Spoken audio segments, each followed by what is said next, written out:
நாம் நன்றி செலுத்தும் வகையில இந்த வீர வணக்க நிகழ்வை ஒருங்கிணைத்து ஒவ்வொரு ஆண்டும் நடத்தி கொண்டிருக்கிறோம்.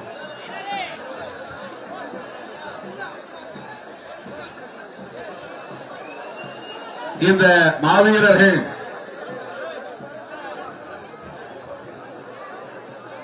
தனிப்பட்ட பிரச்சனைகளுக்காக சாதி வெறியர்களால் படுகொலை செய்யப்படவில்லை. நிலத்தகராறு அல்லது தனிப்பட்ட நபர்களுக்கு இடையிலான கொடுக்கல் வாங்கல் பிரச்சனை அல்லது அணுகுமுறைகளால் ஏற்பட்ட முரண்களால் உருவான மோதல் என்கிற அடிப்படையில் மேலவளவு முருகேசனும் அவரோடு படுகொலை செய்யப்பட்ட தோழர்களும்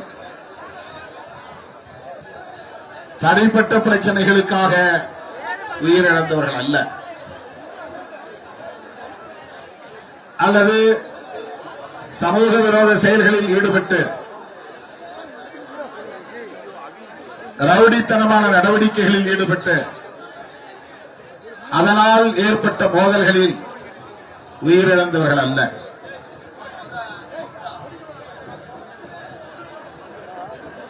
சமூக நீதிக்கான ஒரு அறப்போரை மேலவளவு மக்கள் முன்னெடுத்தார்கள். அரசியல் களத்தில் எமக்கான உரிமைகள், சட்டப்பூர்வமான உரிமைகள் நிலைநாட்டப்பட வேண்டும். தலையே உருண்டாலும் அது பற்றி கவலை இல்லை, உயிரை இழப்பதற்கும் நான் தயார் என்ற துணிச்சலோடு களமாடிய போராளிகள் தான் மேலவளவு முருகேசன் தலைமையில் இந்த களத்திலே பலியானவர்கள். யார் யாரையோ மாவீரர்கள் என்று நாம் சொன்னாலும் இந்த மாவீரர்கள் என்ற சொல்லுக்கு 100 விழுக்காடு பொருத்தமானவர்கள், உரித்தானவர்கள் மேலவளவு போராளிகள் தான். குறிப்பாக மாவீரன் மேலவளவு முருகேசன் தான். எதேச்சையாக 2 நபர்களுக்கு இடையிலே நடந்த மோதலில் தாக்கப்பட்டு உயிரிழந்தவர் அல்ல. சாதி வெறியர்கள் சட்ட அறிவு இல்லாமல், சமூக விழிப்புணர்வு இல்லாமல், அரசியல் புரிதல் இல்லாமல் சாதி பித்து மட்டுமே தலைக்கேறிய நிலையில் தமது ஆதிக்கத்தை நிலைநாட்ட வேண்டும் என்கிற ஆணவத்தில் மேலவளவு ஊராட்சியை தனித்தொகுதியாக ஒதுக்கக்கூடாது என்ற கோரிக்கையை வைத்தார்கள். அது ஒரு அறியாமையில் எழுந்த கோரிக்கை, ஆணவத்தில் எழுந்த கோரிக்கை என்பது ஒரு புறம் இருந்தாலும் அது அரசியல் அறியாமையால் முன்வைக்கப்பட்ட ஒரு கோரிக்கை. இந்தியா முழுவதும் பஞ்சாயத்து ராஜ் சட்டம் நடைமுறைக்கு வருகிறது. அந்த சட்டம் வருவதற்கு முன்பு உள்ளாட்சி அமைப்புகளிலே இடஒதுக்கீடு கிடையாது. சட்டமன்ற தேர்தல்களில் இடஒதுக்கீடு உண்டு, நாடாளுமன்ற தேர்தல்களில் இடஒதுக்கீடு உண்டு. எஸ்சி எஸ்டி என்கிற பட்டியல்படுத்தப்பட்ட சாதிகளுக்கு அகில இந்திய அளவில் சட்டமன்ற தேர்தல்களிலும் நாடாளுமன்ற தேர்தல்களிலும் இடஒதுக்கீடு உண்டு. அரசியலமைப்பு சட்டப்பூர்வமாக புரட்சியாளர் அம்பேத்கர் அவர்கள் அதை உறுதிப்படுத்தி இருக்கிறார். 1932ஆம் ஆண்டு செப்டம்பர் திங்கள் 24ஆம் நாள் எரவாடா சிறைச்சாலையில் காந்தியடிகளோடு நடத்திய பேச்சுவார்த்தையின் விளைவாக அவர் கையெழுத்திட்ட பூனா ஒப்பந்தத்தின் மூலம் உறுதிப்படுத்தப்பட்ட ஒரு உரிமைதான் சட்டமன்ற தேர்தல்களிலும் நாடாளுமன்ற தேர்தல்களிலும் இந்த மக்களுக்கான இடஒதுக்கீடு என்பது உறுதிப்படுத்தப்பட்டது. உள்ளாட்சி அமைப்புகள் அப்போது அரசின் கட்டுப்பாட்டில் இல்லாமல் இருந்த காலம். அந்தந்த ஊர்களில் இருக்கிற ஆதிக்க சாதிகளை சார்ந்தவர்கள் தான் ஊராட்சி தலைவர்களாக அவர்களே அறிவித்துக் கொள்வார்கள், தேர்ந்தெடுத்துக் கொள்வார்கள். அதற்கு தேர்தல் என்பது கிடையாது. அதற்கு சட்டப்பூர்வமான வரையறைகள் எதுவும் கிடையாது. ஒரு ஊரில் எந்த சாதி பெரும்பான்மையாக இருக்கிறதோ, எந்த சாதியை சார்ந்தவர்கள் ஆதிக்கம் செய்கிறார்களோ அவர்கள் அந்த கிராமத்தின் பரம்பரையான ஊர் தலைவராக, ஊராட்சி தலைவராக இருந்து வருகிற நடைமுறை தொடர்ந்தது. அதிலே ஒரு திருத்தம் கொண்டு வர வேண்டும், அரசின் கட்டுப்பாட்டுக்குள் கொண்டு வர வேண்டும், சட்ட வரையறையை கொண்டு வர வேண்டும் என்று நாடாளுமன்றத்திலே அவ்வப்போது கேள்விகள் எழுந்தன, விவாதங்கள் நடந்தன. அதன் அடிப்படையில் ராஜீவ்காந்தி பிரதமராக இருந்த போது கொண்டுவரப்பட்ட சட்டம் தான் பஞ்சாயத்து ராஜ், நகர்பாலிகா என்கிற 2 சட்டங்கள். பலமுறை நான் இதை பேசியிருந்தாலும் கூட மீண்டும் மீண்டும் இந்த அரசியல் புரிதலை நாம் பெற வேண்டியிருக்கிறது. புதிய இளைய தலைமுறையினருக்கு இதை சுட்டிக்காட்ட வேண்டிய தேவை இருக்கிறது, அறிந்து கொள்ள வேண்டிய தேவை இருக்கிறது.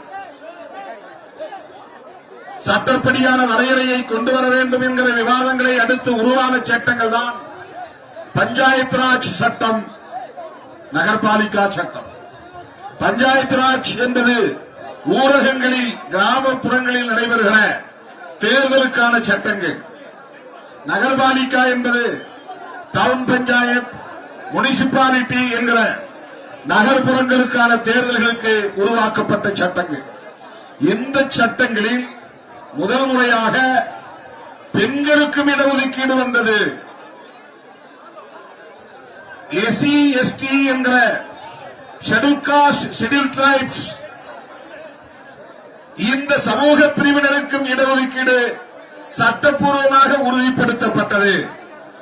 இந்த சட்டம் 1989 நாடாளுமன்றத்தில் நிறைவேற்றப்பட்டவை, நடைமுறைக்கு வந்தது. நாடாளுமன்றத்திலே சட்டங்களை இயற்றினாலும் கூட அந்த சட்டங்களுக்கு விதிமுறைகள் வரையறுக்க வேண்டும் என்பது ஒரு சட்ட வரையறை. ஆக்ட் என்பது வேறு, ரூல்ஸ் என்பது வேறு.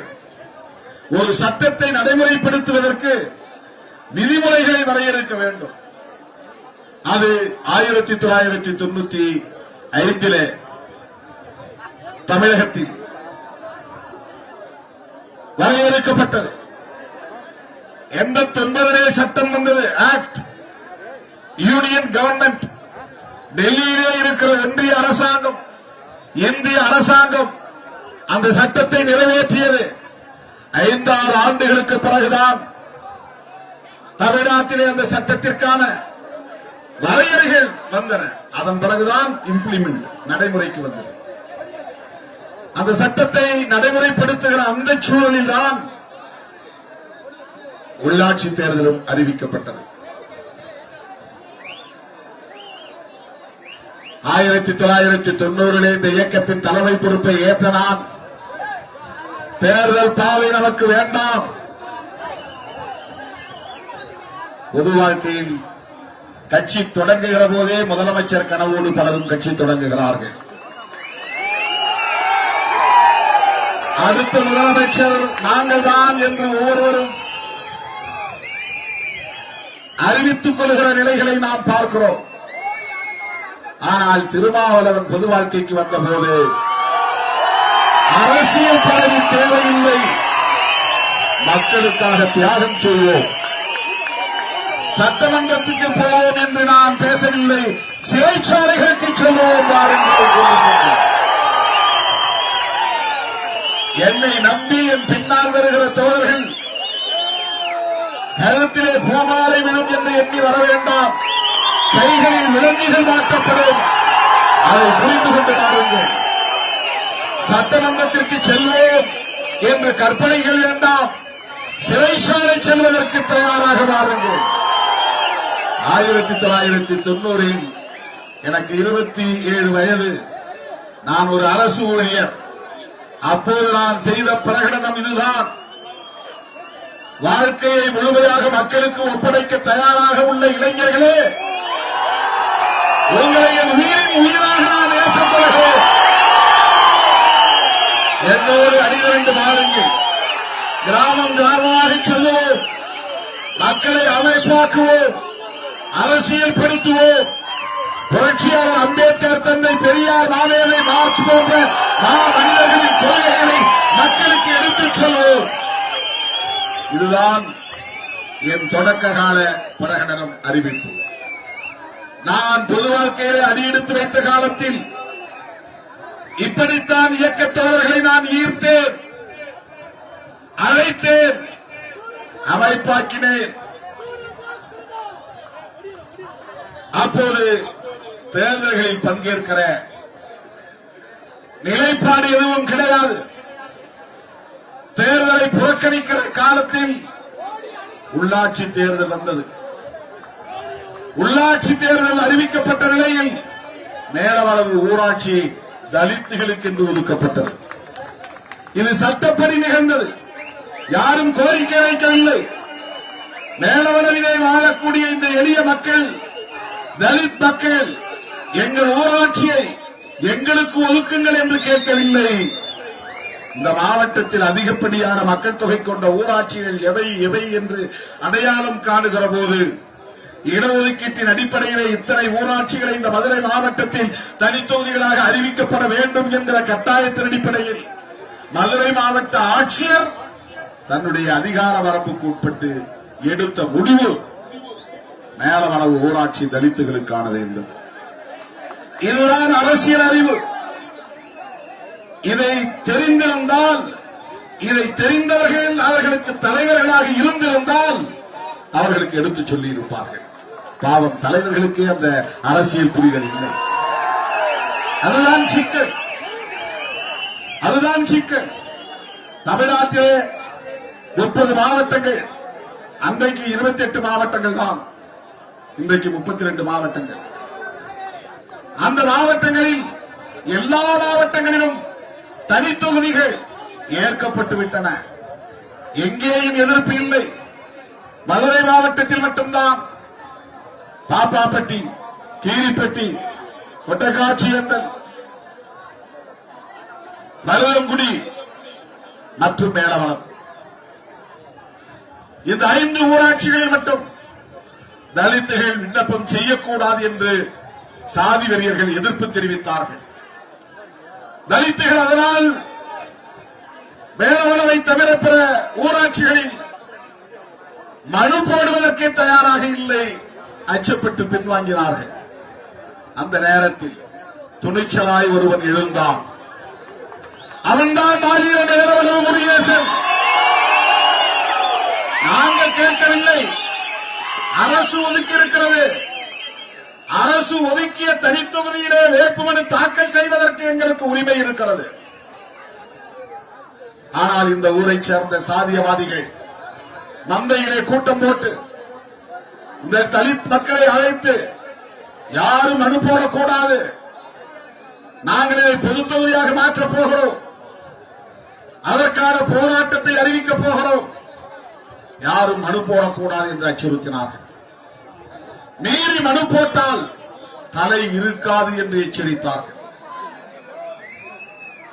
அப்படிப்பட்ட அச்சுறுத்தலையும் தாண்டி சட்டப்பூர்வமாக எங்களுக்கென்று ஒதுக்கப்பட்டிருக்கிற தனித்தொகுதியிலே வேட்புமனு தாக்கல் செய்வதற்கு கூட எங்களுக்கு உரிமை இல்லையா? தலையே போனாலும் வேட்புமனு தாக்கல் செய்வேன். 100 விழுக்காடு மாவீரன் என்கிற இந்த சொல்லுக்கு பொருத்தமானவன் மேலவளவு முருகேசன். அதிகாரிகள் எந்த பாதுகாப்பையும் தர தயாராக இல்லை. சாதி வெறியர்களுக்கு எடுத்துச் சொல்ல தயாராக இல்லை. அவர்களுக்கு அறிவுறுத்துவதற்குரிய ஆற்றல் அவர்களிடத்திலே இல்லை. நீ தலைகீழாக நின்னாலும் இதை மாற்ற முடியாது என்று சொல்ல ஆள் இல்லை. அவர்களை வழிநடத்தக்கூடிய தலைவர்களுக்கும் அந்த புரிதல் இல்லை.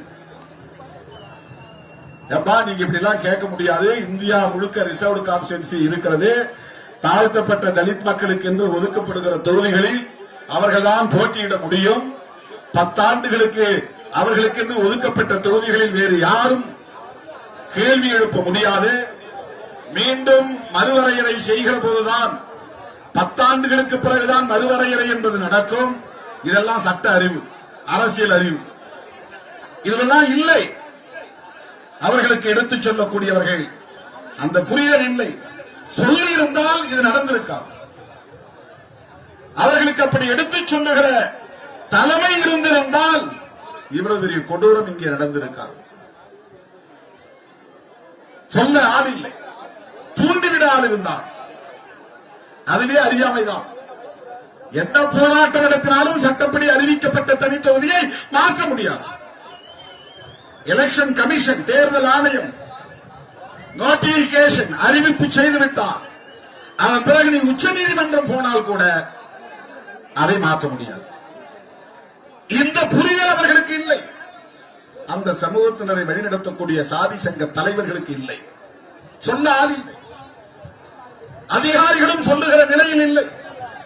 சொன்னாலும் கேட்கிற அளவுக்கு அவர்களுக்கு பொறுமை இல்லை. நாங்கள் சொன்னால் எவரும் மீற முடியாது. நீங்கள் சொன்னால் நாங்கள் கட்டுண்டு கிடக்க அந்த காலம் இல்லை, இது வேறு காலம். சிறுத்தைகள் இயக்கம் உருவாகிவிட்ட காலம்.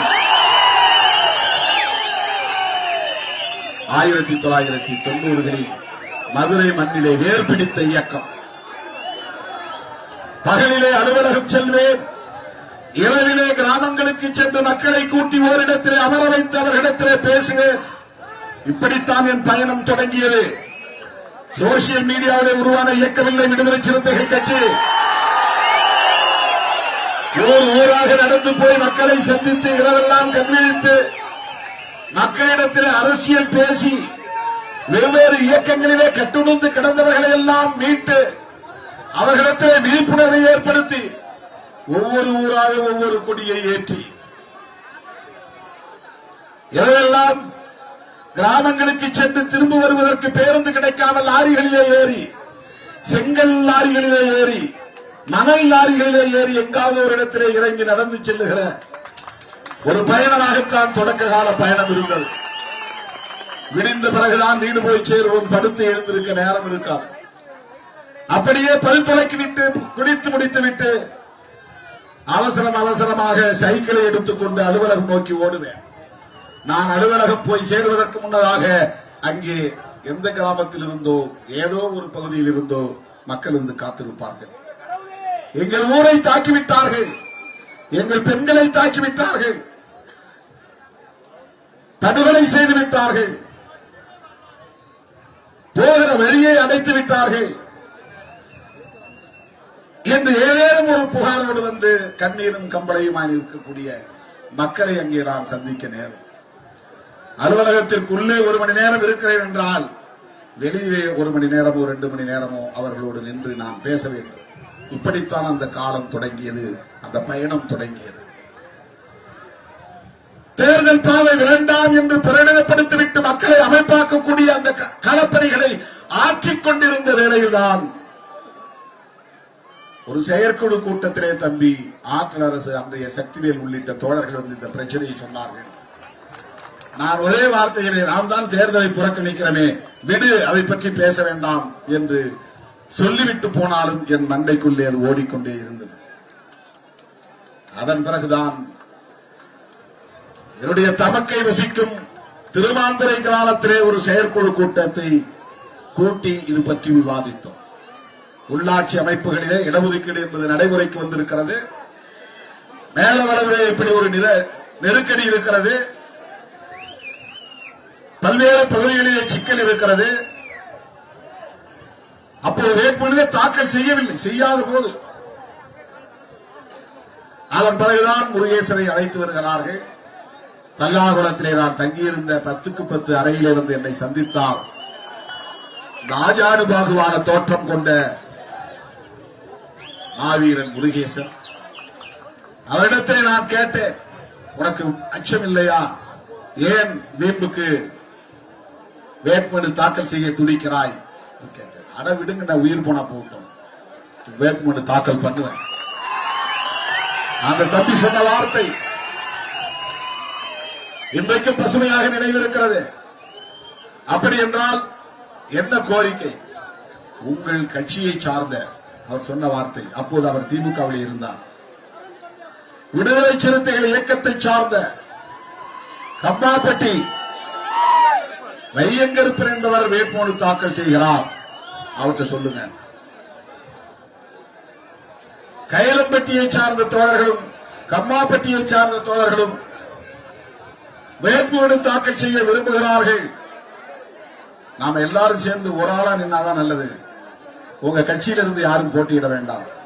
விடுதலை சிறுத்தைகள் தேர்தல் பாதையில் உடன்பாடு கொண்ட இயக்கம் இல்லை. அப்படி இருந்தால் அவர்களை நான் தடுத்து விடுகிறேன். உங்களுக்கு ஒன்றும் பிரச்சனை இல்லை என்றால் நில்லுங்கள், இல்லை என்றால் வீண் வம்பு வேண்டாம் என்று அறிவுறுத்தினேன். நான் மோடு முட்டியாக இருந்திருந்தால், மதுரையில மோடு முட்டினா முட்டா பையன் இருக்கும். அப்படியா? அதை விடக்கூடாது, நீ போய் நில்லு பாத்துக்கிற அப்படின்னு தான் சொல்லியிருப்பேன். ஆனால் அன்றைக்கே எனக்கு ஒரு பொறுப்புணர்வு இருந்தது. மோடுமுட்டித்தனமாக எந்த விஷயத்தையும் அணுகக்கூடாது. அங்கே சாதி வெறியர்கள் எச்சரிக்கை விடுக்கிறார்கள் என்றால் உன் பாதுகாப்பு முக்கியம் என்று சொன்னவன் திருமாவளவன். உன் பாதுகாப்பு முக்கியம். ஒரு முறைக்கு 2 முறை யோசித்து முடிவெடு. அவசரப்பட வேண்டாம், வீண் வம்பு வேண்டாம். உள்ளபடியே தம்பிகள் இருக்கிறார்கள். அப்படித்தான் அவருக்கு நான் அறிவுரை சொன்னேன். வீட்டுக்கு திரும்பிவிட்டு மறுபடியும் வந்துதான், இல்லை நான் இருக்கிறேன், என்ன ஆனாலும் நான் இருக்கிறேன். அந்த வீரம் தான் இன்றைக்கும் என் கண்களில் அப்படியே பசுமையாக பதிவாகி இருக்கிறது. தெரிந்தே களத்தில் இறங்கினான். அவன்தான் மாவீரன். எதேச்சியா நடந்ததில்லை. எசக பிசகா போய் மாட்டிக்கல. Sudden provocation நடந்ததில்லை. பேசிக்கிட்டு இருக்கிறோம், தகராறு வருது, திடீர்னு ஒருத்தன் ரவுடி பைய அட்டாக் பண்றான், அதனால ஒருத்தன் சுரண்டு விழுந்து சாகுறான். அப்படி அல்ல. தூங்கிட்டு இருக்கும் போது சில பேர் எண்ணிக்கைக்காக வந்து கழுத்தறுத்து கொலை பண்ணிவிட்டு ஓடுவார்கள். அப்படி பலியான தோழர் அல்ல. எதிரிகள், சாதி வெறியர்கள் எச்சரிக்கை விடுக்கிறார்கள், கெடு விதிக்கிறார்கள், மீறினால் கொலை செய்வோம் என்கிறார்கள், தலையை அறுப்போம் என்கிறார்கள். இவ்வளவு எச்சரிக்கை தெரிந்த பிறகும் நான் வேட்புமனு தாக்கல் செய்வேன் என்று முடிவெடுத்தானே, அதுதான் வேலவன முருகேசன், மாவீரன் முருகேசன்.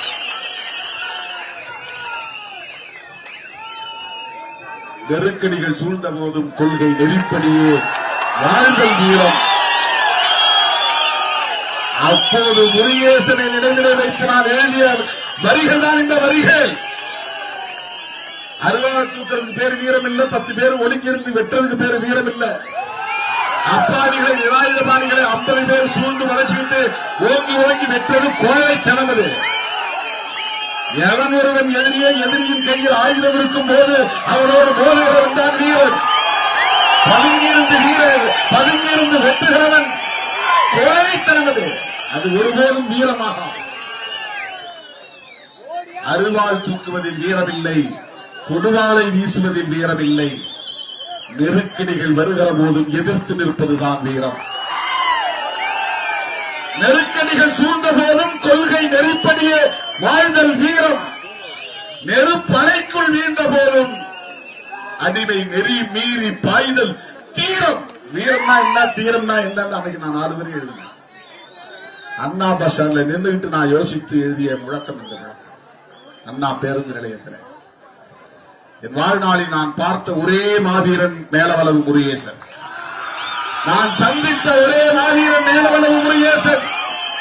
எங்கள் 35 ஆண்டு கால பொது வாழ்வில் எத்தனையோ பெயர்களை இந்த அடைமொழியோடு நான் கேள்விப்பட்டிருக்கிறேன்.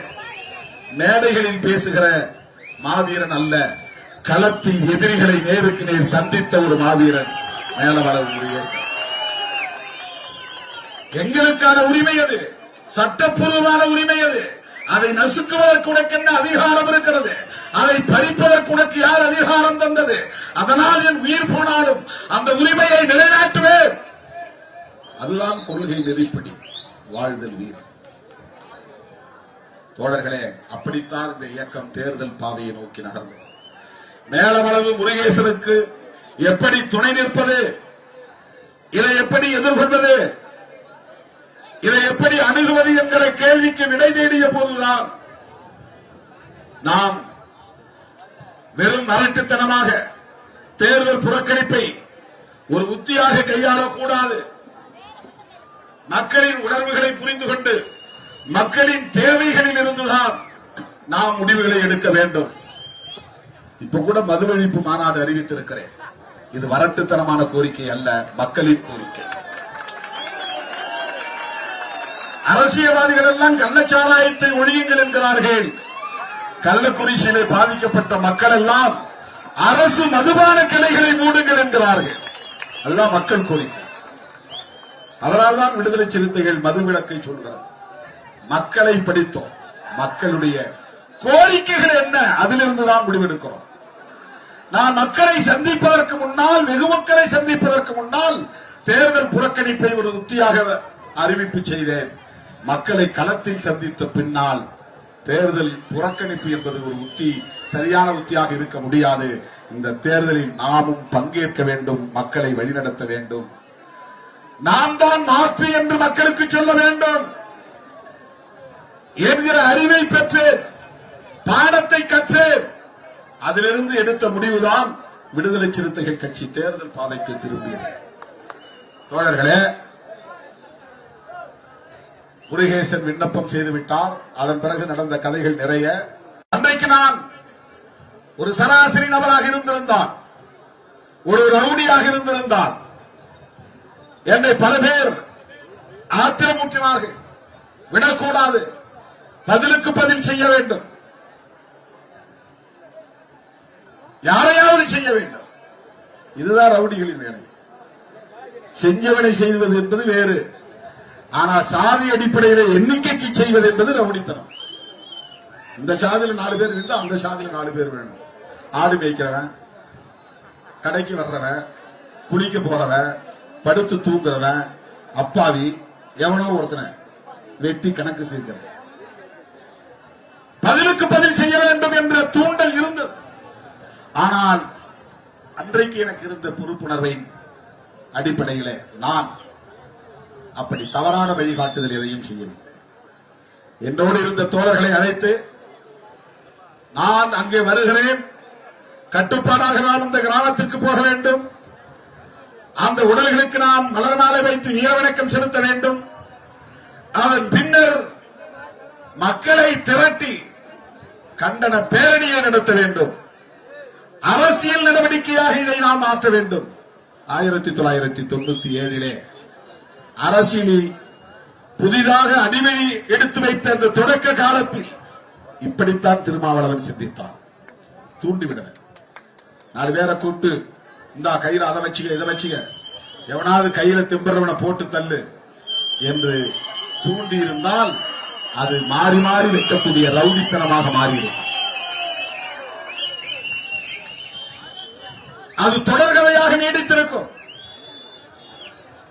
எனக்கு என்ன என்று நான் கண்டும் காணாமல் போகவில்லை. யாரோ எவரோ, நான் ஒரு அரசு ஊழியர், ஏதோ அம்பேத்கர் பெயரை சொல்ல வந்தேன். ஒரு இயக்கம் நடத்திக் கொண்டு அமைதியாக படித்தவர்களோடு ஹோட்டல்களிலே கூட்டம் போட்டுவிட்டு தேநீர் இருந்து விட்டு போகிற ஒரு அரசியலை செய்ய நான் கருதவில்லை. படிக்கிறவர்களை நம்பி நான் போகவில்லை. சாதாரண தோழர்கள், ஆடு மாடு மேய்க்கிற தோழர்கள், கட்டிட வேலை செய்யக்கூடிய தோழர்கள், அன்றாடம் கூலி வேலைக்கு போகக்கூடிய தோழர்கள், மரம் ஏறக்கூடிய தோழர்கள், கம்பி கட்டக்கூடிய தோழர்கள், இவர்கள் தான் என்னை சுற்றி இருந்தார்கள். இவர்களைத்தான் நான் நம்பினேன், இவர்களைத்தான் நான் அரசியல் படுத்தினேன். இவர்களை வைத்துத்தான் மதுரை மண்ணிலே, மதுரை மாநகர் வீதிகளிலே இந்த படுகொலைகளை கண்டித்து, சென்னகரம்பட்டி படுகொலை, அடுத்து மேலவளவு படுகொலை, சுவரொட்டிகளை அச்சிட்டு ஓட்டினோம். மதுரையிலிருந்து ஊர் ஊராக செல்லுகிற புறநகர் பகுதிகளுக்கு செல்லுகிற பேருந்துகளில் சிறுத்தை எம்பளம் சின்னம் பொறித்த சுவரொட்டிகள் பறந்தன. துண்டறிக்கைகள் போட்டுக் கொடுத்தோம். 2000 பேர் 3000 பேர் என்று திரட்டி பேரணிகளை நடத்தினோம். மதுரை வீதிகளில் சிறுத்தைகள் அணிவகுப்பு என்று பிரகடனம் செய்தோம். முதலில் மதுரை வீதிகளிலே இப்படி ஒடுக்கப்பட்டவர்கள் அமைப்பாய் திரண்டு அணிவகுத்த நிகழ்வுகளை நடத்திய இயக்கம் விடுதலை சிறுத்தைகள் கட்சி. அரசியல் கொடுக்கும் யோசிச்சு பாருங்க. நான் 4 பேரை தூண்டி விட்டு அதுக்கு தயாரா இருக்கிற பையங்களை இதை போய் செய்யுங்க அதை போய் செய்யுங்க சொல்லி இருந்தால் இந்த 35 ஆண்டு காலம் தாக்குப்பிடித்து இப்படி ஒரு இயக்கத்தை நடத்தி இன்றைக்கு நாடாளுமன்றத்தில் போய் அடியெடுத்து வைத்திருக்க முடியுமா என்பதை எண்ணி பார்க்கிறேன். மதுரை மண்ணிலே தொடங்கிய இயக்கம் விவேகானந்தா காலனியிலே தனிமையிலே இருந்த ஒரு வீட்டிலே உட்கார்ந்து நான் தனியே ஒரு பேப்பரிலே வரைந்த கொடி இன்றைக்கு நாடாளுமன்றத்திலே பறக்கிறது. விடுதலை சிறுத்தைகளின் கொடி டெல்லியிலே பறக்கிறது. அன்னைக்கு நான் நினைத்து பார்க்கவில்லை. இந்த நீலத்தையும் சிவப்பையும் இணைத்த போது பொதுவாக அம்பேத்கர் இயக்கம் என்றால் நீலக்கொடிதான். அதிலே சரிபாதியாக சிவப்பை சேர்த்தவன் திருமாவளவன். முதலிலே இந்திய அரசியலிலே மார்க்சியத்தை இணைக்க வேண்டும், இடதுசாரி அரசியலை இணைத்து செல்ல வேண்டும், பெரியாரியத்தை இணைத்து செல்ல வேண்டும். இப்படித்தான் இந்த இயக்க தோழர்களை நான் அரசியல்படுத்தினேன். மேலவளவு படுகொலையை கண்டித்து மதுரையிலே இயக்கம் நடத்திய விடுதலை சிறுத்தைகள் முதல் முறையாக சென்னை தலைநகரத்திலே மிகப்பெரிய பேரணியை நடத்தினோம். நாடு திரும்பி பார்த்தது. அடுத்த நாள் காலையிலே எல்லா பத்திரிகைகளிலும் தலைப்புச் செய்தி சென்னையிலே நடத்திய பேரணி. எப்படி 7 பேர் படுகொலையானது முதல் பக்க செய்தியாக தலைப்புச் செய்தியாக வந்ததோ அதை போல ஜூலை 23, 1997 சென்னை மாநகரத்திலே விடுதலை சிறுத்தைகள் நடத்திய பேரணி பெரியமேட்டிலே தொடங்கி கன்னியாகுமரத்திலே போய் முடிந்தது. ஏறத்தாழ 8 கிலோமீட்டர் 10 கிலோமீட்டர் தூரம் பேரணி. அந்த பேரணியில் தான் விடுதலை சிறுத்தைகள் யார் என்பது உலகத்திற்கு தெரிய வந்தது, வெளிச்சத்திற்கு தெரிய வந்தது. அதன் பிறகுதான் இது நாடு பேசுகிற ஒரு பேசுவிடும் பொருளாக மாறியது. வழக்கமாக தலித்துகள் கொல்லப்பட்டால் நண்டு நத்தைகளை மிதித்துவிட்டு போனால் காலால் தள்ளிவிட்டு போவதை போல் இந்த ஒடுக்கப்பட்ட மக்கள் படுகொலை செய்யப்பட்டாலும் கூட 174 CRPC போடுகிற துறையாகத்தான் காவல்துறை இருந்தது. எவ்வளவு பெரிய பச்சை படுகொலையாக இருந்தாலும் காவல்துறைக்கு ஒரு ஸ்டாண்டிங் ஆர்டர் 174 CRPC. 174 CRPC யாருன்னு தெரியல, யாரோ வெட்டிட்டு போயிட்டாங்க, இனிமே நாங்க விசாரிச்சு குற்றவாளியை கண்டுபிடிச்சு அதை கொலை வழக்கா இல்லையா என்று புலன் விசாரணை செய்து பிறகு அந்த வழக்கை பதிவு செய்வோம். இந்த ஆணவம் காவல்துறையிலே இருந்தது, இந்த அலட்சியம் காவல்துறையிலே இருந்தது. ஒடுக்கப்பட்ட மக்களை யாரும் கொலை செய்யலாம், ஒடுக்கப்பட்ட மக்களின் குடிசைகளை யாரும் கொளுத்தலாம், ஒடுக்கப்பட்ட மக்களின் குடியிருப்புகளுக்குள்ளே யாரும் நுழைந்து தாக்குதல் நடத்தலாம், போலீசும் நுழைந்து தாக்கும், சாதி வெறியர்கள் தாக்குவார்கள், எந்த கொடுமையும் அரங்கேறும். ஆனால் காவல்துறை சாதாரண வழக்குகளில் குற்றவாளிகளை தப்ப விடுவார்கள். அதில் ஒரு தீவிரம் இருக்காது. அந்த வன்கொடுமை தடுப்புச் சட்டம் 1984 வந்தது. 95 அதற்கு வரையறைகள் வந்தன. வன்கொடுமை தடுப்புச் சட்டம், நான் முதலில் பஞ்சாயத்து ராஜ் என்று சொன்னேன். வன்கொடுமை தடுப்புச் சட்டம், பஞ்சாயத்து ராஜ் சட்டத்தின்படி இடஒதுக்கீடு வந்தது, அது உடனே நடைமுறைக்கு வந்தது. இந்த வன்கொடுமை தடுப்புச் சட்டம் 89 வந்தது. அதற்கான நடைமுறை 95 சட்டம் இயற்றப்பட்டது. அந்த சட்டத்தை நடைமுறைப்படுத்த வேண்டும் என்பதுதான் நம்முடைய கோரிக்கையாக இருந்தது. 97 படுகொலையில 97 படுகொலையில மேலவளவு படுகொலையில அந்த சட்டத்தை போடுவதற்கு கூட காவல்துறையிடம் போராட வேண்டியிருந்தது. பொதுவா ஒரு செக்ஷன் போடுவாங்க, போட்டாங்க SC/ST ஆக்ட் 3110. 3 என்றால் செக்ஷன், 1 அதுல இருக்க கிளாஸ், 10 சப் கிளாஸ். 3வது பிரிவு செக்ஷன், 1வது கிளாஸ் அதில் உள்ள துணை பிரிவு, 10வது உபப்பிரிவு அதில் உள்ள இன்னொரு துணை பிரிவு. 3110 அப்படின்னா என்னன்னா சாதியை சொல்லி இழிவாக பேசினான் அப்படிங்கிற பிரிவு. கொலை நடந்தாலும் இதுதான் போடும் போலீஸ். பாலியல் வன்கொடுமை செய்தாலும், ரேப் கற்பழிப்பு நடந்தாலும் இதுதான் போடும் போலீஸ். தீ வைப்பு நடந்தாலும் இதுதான் போடும் போலீஸ். இந்த போலீஸ் எவ்வளவு பயஸ்டா இருந்தாங்கிறது புரிஞ்சுங்க. பயஸ்னா ஒரு சார்பா, சாதி வெறியர்களுக்கு சார்பாகத்தான் இருக்கும் காவல்துறை. அது எந்த ஆட்சி இருந்தாலும் காவல்துறையை நேரா கொண்டு வர்றதுக்கே நம்ம போராட வேண்டி இருக்கிறது. சட்டப்படி நடங்க, அதுக்கே நாம் போராட வேண்டி இருக்கிறது. மர்டர் நடந்தா மர்டர்னு போடு. ஆனா தலித்துகள் கொல்லப்பட்டால் எடுத்த எடுப்பிலே 174 சிஆர்பிசி. 174னா 174 சிஆர்பிசி ஒரு சட்டம், கிரிமினல் ப்ரொசீஜர் கோடு, குற்றவியல் நடைமுறை சட்டம். எப்படி நீதிமன்றம் நடக்கணும், எப்படி போலீஸ் வழக்கு பதிவு செய்யணும், எப்படி அவங்க செயல்படணும்னு அவங்களுக்கு அறிவுரை சொல்லக்கூடிய ஒரு சட்டம், வழிகாட்டக்கூடிய ஒரு சட்டம். அந்த சட்டத்துல 174வது பிரிவு என்ன சொல்லுதுன்னா, ஒரு பாடி கிடைச்சுன்னா எடுத்த எடுப்பிலே அந்த செக்ஷன்ல வழக்கு பதிவு பண்ணி அந்த பாடியை கைப்பற்றி, அந்த உடலை கைப்பற்றி, பிணத்தை கைப்பற்றி புலன் விசாரணை மேற்கொள்ளணும். புலன் விசாரணை மேற்கொள்றதுக்கு ஐஓன்னு சொல்லுவாங்க, இன்வெஸ்டிகேஷன் ஆபீசர். அவர் யாருன்னா இன்ஸ்பெக்டர் தான். ஆனா இந்த வன்கொடுமை தடுப்பு சட்டம் வந்த பிறகு இன்ஸ்பெக்டர் ரொம்ப பயஸ்டா இருப்பாங்க, சாதியவாதிகளா இருப்பாங்க, அவங்க ஒரு சார்பா நடந்துக்குவாங்க, தலித்துகளுக்கு எதிராக இருப்பாங்கிறதுனால அந்த வன்கொடுமை தடுப்பு சட்டத்திலேயே டிஎஸ்பி தான் விசாரிக்கணும். SC/ST ஆக்ட் தான். டிஎஸ்பி ஒரு அதிகாரி கொஞ்சம் நேர்மையா இருப்பாங்கன்னு ஒரு நம்பிக்கை. அவங்க இருக்க மாட்டாங்க, அது வேற. அதிகாரிகள் நேர்மையா இருப்பாங்க தான் ரொம்ப ரொம்ப கம்மி. அது ஒரு 10% பேர் தான் சட்டத்துக்கு மரியாதை கொடுத்து நீதி தவறாம நடக்கணும்னு நினைக்கக்கூடியவங்க. மற்றவங்க வலுவா இருக்கிற பக்கம் சாஞ்சிருவாங்க. எந்த சாதி ஆதிக்கமா இருக்கோ அந்த சாதிக்கு சலாம் போட்டு, நீங்க நினைக்கிற மாதிரி நான் அந்த கேஸ மூடிடுறேன், கேஸ் போடுற மாதிரி போடுறேன், உங்க மேலையும் சேர்த்து போடுறேன். வரும்போது ஏர்போர்ட்ல சொன்னாங்க, ராமநாதபுரம் மாவட்டம் சம்பகுளம் கிராமத்துல சாதி வெறியர்கள் கொடிக்கம்பத்தை உடைச்சிட்டான், ட்ரில்லிங் வச்சு குடிநீர் தொட்டியை உடைச்சிட்டான். போலீஸ் வழக்கு போறான். தெருவுக்கு உடைச்ச மேலும் கேஸ், புகார் கொடுக்க போன பேரும் கேஸ். உடைச்சவன் 3 பேர் மேல கேஸ், புகார் கொடுத்தவன் 13 பேர் மேல கேஸ்.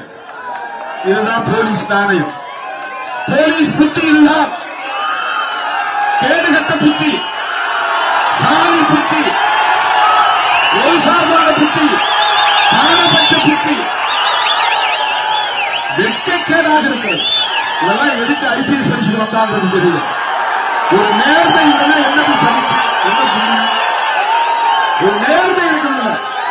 விக்டிம்ஸ் மேல கேஸ் போடுறது நேர்மையான ஆளா, பாதிக்கப்பட்ட மேல கேஸ் போடுறான். கேட்டா ஐபிஎஸ் நாக்கு வலிக்கிறதுக்காது. உங்க நேர்மையே இல்ல, அப்புறம் படிச்சு என்ன புண்ணியம்? நேர்மையே இல்லையே. பாதிக்கப்பட்ட புகார் கொடுக்குறான், அவன் மேல 13 பேர் மேல கேஸ்.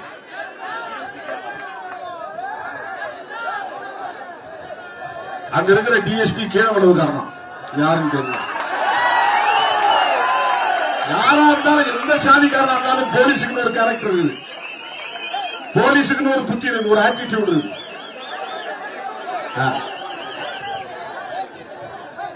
பாதிக்கப்பட்ட ஊரை குறைச்சிருவான், ஊருக்குள்ள அடிப்பான். கருவனூர்ல ஊருக்குள்ள அடிக்கிறான், தீ வச்சு கொளுத்துறான். அந்த ஊர்ல இருந்த மக்கள் மேல கேஸ் போடுறான் போலீஸ். என்ன இது என்ன நியாயம்? இது எந்த சட்டத்துல இடம் இருக்குது? கேட்டா அவங்க கண்டுபிடிச்சு வச்சுக்கலாம், போலீஸ வேலை செய்ய விடாம தடுத்தாங்க. இது இந்தியா முழுக்க இருக்கு, தமிழ்நாட்டில் மட்டும். இப்ப மேலவளவு படுகொலை நடந்த நேரத்தில் மதுரையிலே நாம் சென்னையிலே பேரணி நடத்துறோம். அதே ஆகஸ்ட் மாதம் 23ஆம் தேதி, அதே வருஷம் ஆகஸ்ட் 8ஆம் தேதி மேலூர்ல பேரணி நடத்தும். மதுரையில் நடத்துறது இல்லாம இன்னைக்கு ஏதாவது சோசியல் மீடியாவில் ஏதோ எழுதிட்டு இருக்கிறாங்க வரலாறு மாத்தி. அந்த மேலூரில் நடந்த பேரணியில காவல்துறை தடியடி நடத்திச்சு. நம்மள அடிச்சு சிதறடிக்கிறாங்க. பேரணி அமைதியா 1 by 1 காலேஜ் கிரவுண்ட்ல இருந்து வருது, கவர்மெண்ட் ஆர்ட்ஸ் காலேஜ். அங்க இருந்து நாங்க பேரணி புறப்பட்டு இங்க போலீஸ் ஸ்டேஷன் நோக்கி வரோம். பேரணி முடிய போற நேரத்துல போலீஸ் தடியடி நடத்தி பாதி கும்பலை பிரிச்சு பயங்கரமா தாக்குதல் நடத்துறாங்க. அப்ப நான் போலீஸ் சண்டை போறேன். என்ன போலீஸ் எஸ்பிக்கு பாதுகாப்பா இருந்த ஆயுத போலீஸ்காரன் என் மண்டைய ஓங்கி அடிக்கிறது வந்தாங்க. அந்த எஸ்பி அன்னைக்கு நல்ல வேலை 2 கையாலையும் தடுத்து என் மேல அடிவிடாம தடுத்தார். ஆனாலும் மேல விழுந்துச்சு, மண்டையில விழல, அடிச்சாங்க. என்ன கோரிக்கை? வன்கொடுமை தடுப்பு சட்டத்தை நடைமுறைப்படுத்து. இதுதான் கோரிக்கை. இப்படித்தான் போராடினோம். பதுங்கியிருந்து ஒளிந்திருந்து கூலிப்படையிடம் தூண்டிவிட்டு பதிலுக்கு பதில் செய்யுங்கள் என்று ரவுடித்தனத்தை தூண்டவில்லை விடுதலை சிறுத்தைகள் கட்சி. திருமாவளவன் மேலவளவு படுகொலையை நாடே பேச வைக்கக்கூடிய வகையில் அரசியல் படுத்திய இயக்கம் விடுதலை சிறுத்தைகள் கட்சி. வட மாவட்டங்களில் கிளைகள் ஆரம்பிக்கப்படாத நிலையிலே கூட பல மாவட்டங்களில் விடுதலை சிறுத்தைகளின் எழுச்சி மாபெரும் போராட்டமாக மாறியது. கடலூர் மாவட்டம் மிக பெருமளவிலே இந்த படுகொலையை கண்டித்து பேரணிகள், ஆர்ப்பாட்டங்கள், சாலை மறியல்கள் என்று களத்திலே இறங்கிய மாவட்டம்.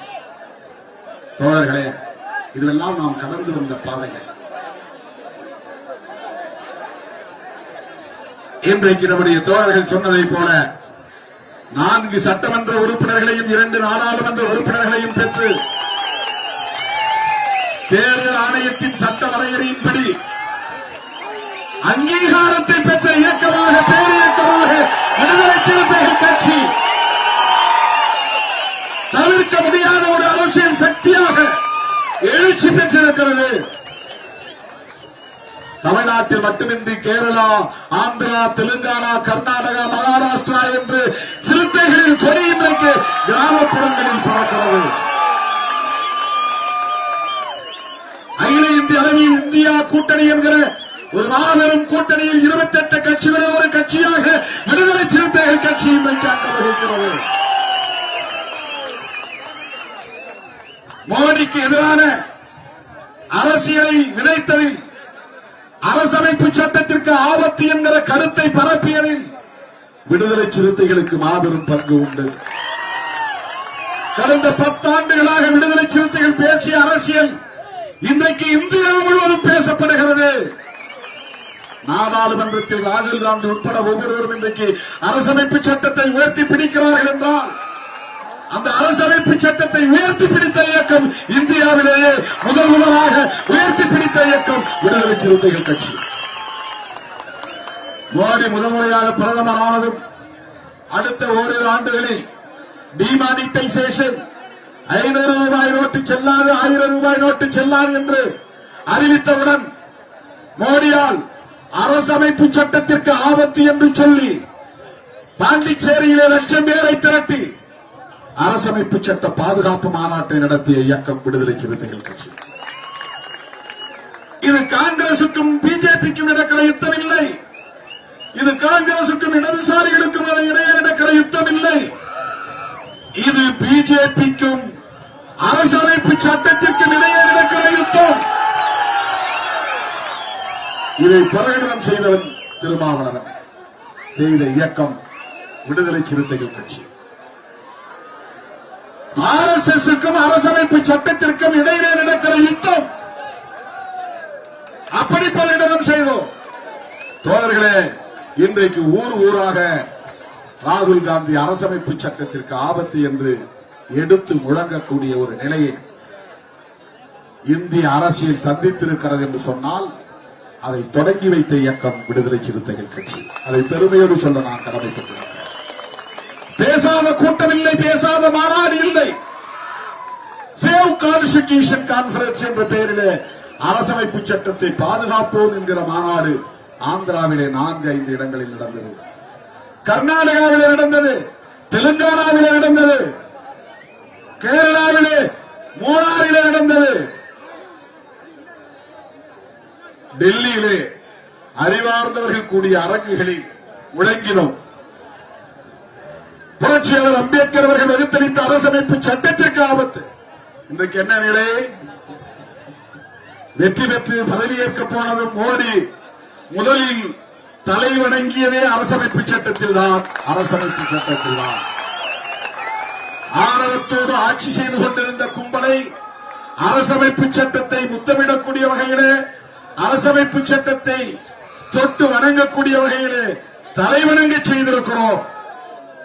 அதிலே விடுதலை சிறுத்தைகளின் பங்கு மகத்தானது என்பதை சொல்ல நான் கடமைப்பட்டிருக்கிறேன். அருமை தோழர்களே,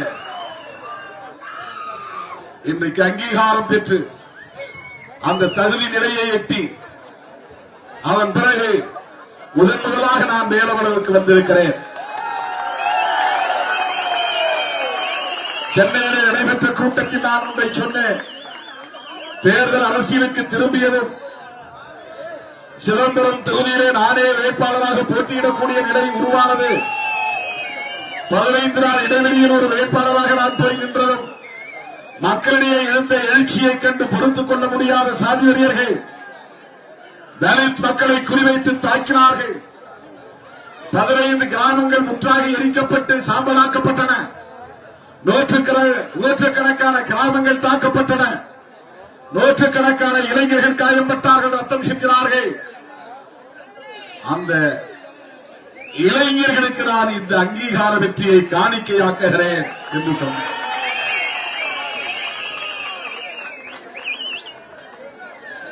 அந்த இளைஞர்களுக்கு காணிக்கையாக்கிய இந்த அங்கீகாரத்தை மேலவளவு மண்ணிலிருந்து மேலவளவு போராளிகளின் காலடியிலும் நான் காணிக்கை செய்கிறேன். விடுதலை சிறுத்தைகள் கட்சி இன்றைக்கு தவிர்க்க முடியாத ஒரு அரசியல் சக்தியாக எழுச்சி பெற்றிருக்கிறது. விடுதலை சிறுத்தைகள் கட்சி இன்றைக்கு பாராளுமன்றத்திலே விசிகே என்று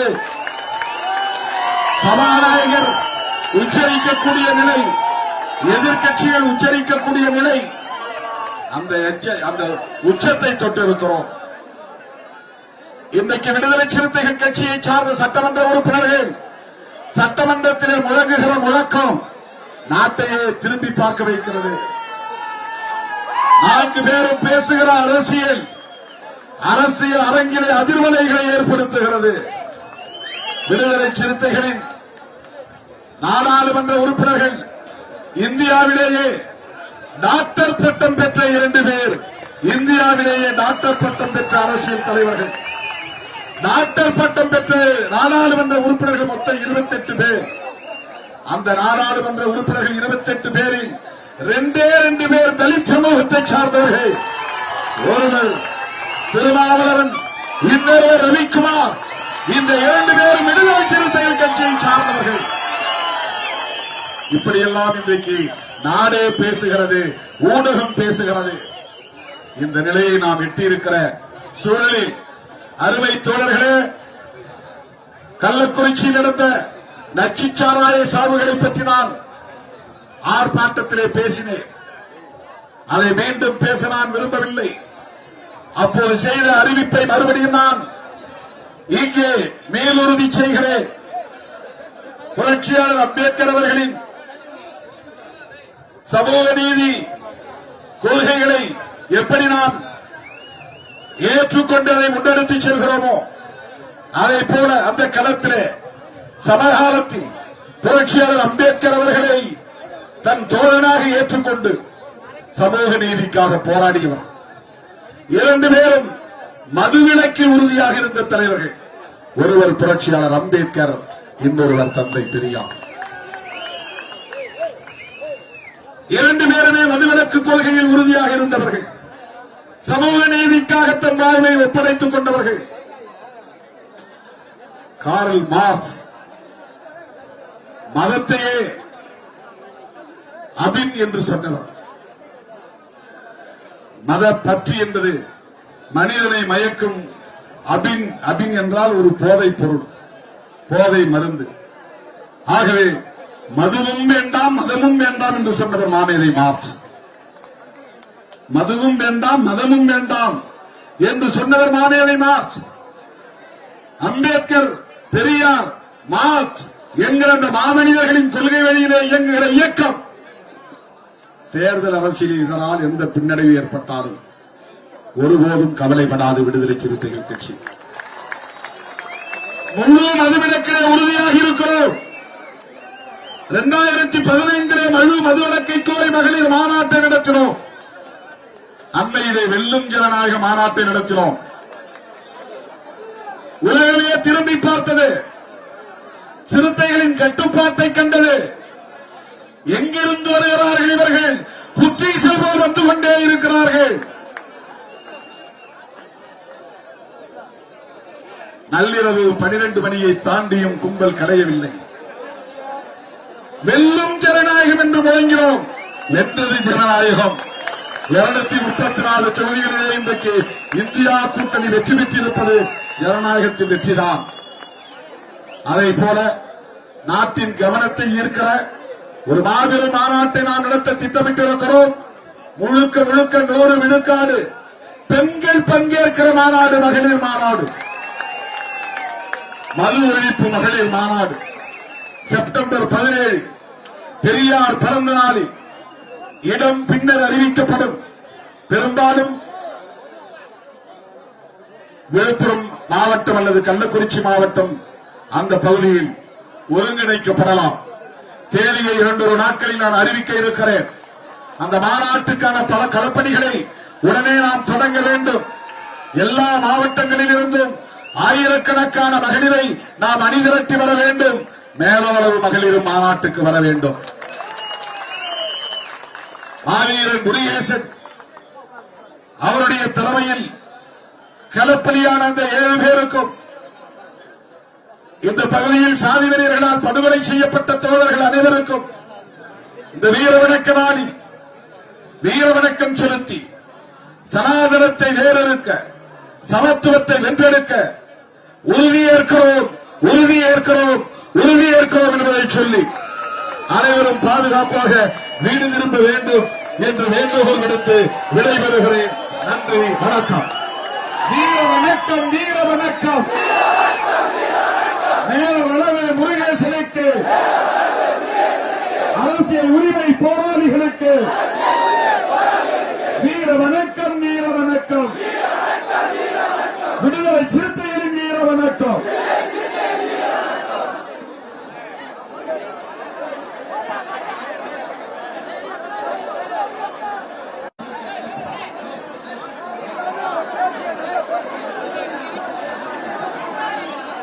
அழகிய ஆண்டோருக்கு எழில் வேந்தன் என்று பெயர் சுட்டி வாழ்த்துகிறார்.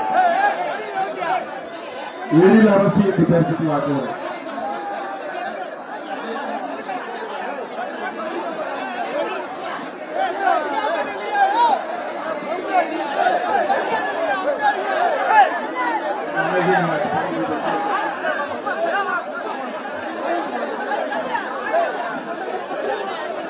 சங்கமித்திரை என்று பெயர் சுட்டி வாழ்த்துகிறேன். சங்கமித்திரை.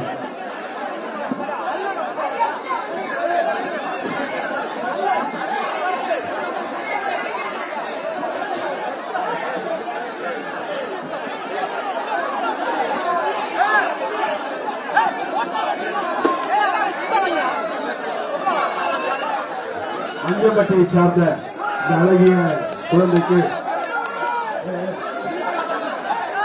எழில் வளவன் என்று பெயர் சுட்டி வாழ்த்துகிறேன். திருப்பதி சங்கீதம்.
மார்க்சிஸ்ட் கம்யூனிஸ்ட் கட்சியின் சார்பில் மேலவளவு தியாகிகளுக்கு வீர வணக்கத்தை இன்றைய தினம் செலுத்தி இருக்கின்றோம். தமிழகத்திலே சாதிய கொடுமைகளுக்கு எதிரான போராட்டம், அதே போல அனைத்து விதமான